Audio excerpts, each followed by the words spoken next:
September 6 என் பையனோட birthday. So என் பையன் அப்படின்னா என் அக்காவோட பையன். அவனோட பர்த்டே தான். ஸோ வீடியோ கொஞ்சம் லேட்டாகவே போஸ்ட் ஆகிடுச்சு. அதுக்கு வந்துட்டு இந்த ஏசி மினி ஹால் தான் வந்துட்டு நாங்கள் வந்து புக் பண்ணியிருந்தோம். ஓகேவாக இருந்தது ஓரளவுக்கு. அதுக்கப்புறம் வந்துட்டு இந்த ஒரு தீம் தான். ஸோ மாமா ஃபாரினில் இருக்கிறதுனால அவரால் வர முடியல. ஸோ அதனால வந்துட்டு அவரோட ஃபோட்டோ போட்டிருக்காங்க. ஸோ ரொம்பவே குயிக்காகவும் சூப்பராகவும் வந்துட்டு ஸ்டேஜ் டெக்கரேஷன் பண்ணியிருந்தாங்க. தலைவனோட என்ட்ரி தான் வேறு லெவலில் இருந்தது. எல்லாருக்குமே ஹாய் சொல்லிவிட்டு ரொம்பவே சிரிச்சுக்கிட்டு அழகாக வந்திருந்தான். அவனோட அந்த ஒரு ஒரு மூமெண்ட்டை பார்க்கும்போதே ரொம்பவே சூப்பராக இருந்தது.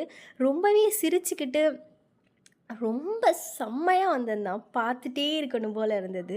அழகாக இருந்தது. இந்த கேக்கு தான் வந்துட்டு அவனுக்காண்டி வாங்கியிருந்த கேக்கு. ஸோ நல்லா பண்ணியிருந்தாங்க. அதுக்கப்புறம் சித்தி நான் தான் அவனுக்கு வந்துட்டு ஃபர்ஸ்ட்டு கேக்லாம் ஊட்டிட்டு, அதுக்கப்புறம் அவன் கூடயும் சேர்ந்து நிறைய ஃபோட்டோஸ்லாம் வந்துட்டு எடுத்துட்டு, அதுக்கப்புறம் பிரதர்ஸ், சிஸ்டர்ஸ் நாங்கள் எல்லாமே சேர்ந்து குரூப்பாக ஒரு ஃபோட்டோ எடுத்தோம். அப்புறம் என் அக்கா கூட வந்துட்டு தனியாக ஒரு ஃபோட்டோ வந்து நாங்கள் 2 பேரும் மட்டும் ஃபோட்டோ எடுத்திருந்தோம். தம்பியை நடுவில் வச்சுட்டு. அப்புறம் என் தம்பிலாம் சேர்ந்து என்னை வந்து தனியாக ஃபோட்டோஸ்லாம் வந்து எனக்கு நிறையா எடுத்து கொடுத்துருந்தாங்க.